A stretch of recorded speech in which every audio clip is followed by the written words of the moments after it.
What changed? Because you insisted no new wars. First of all, I didn't guarantee no war.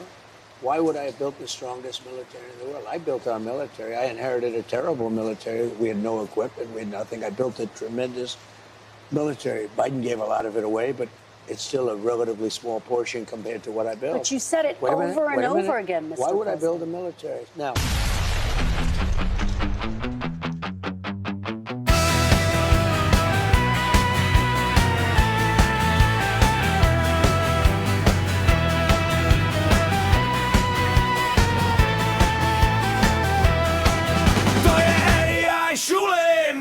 ta fucking politika, mě už se to fakt netýká, stará bába se mě dotýká a já tady žeru oslíka, hej, hej.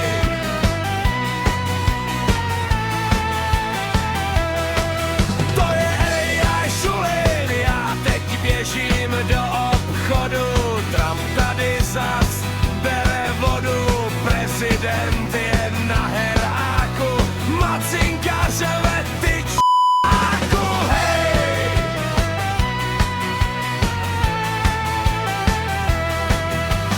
Ach ta fucking politika, mě už se to fakt netýká, stará bába se mě dotýká a tady žeru oslíka, hej!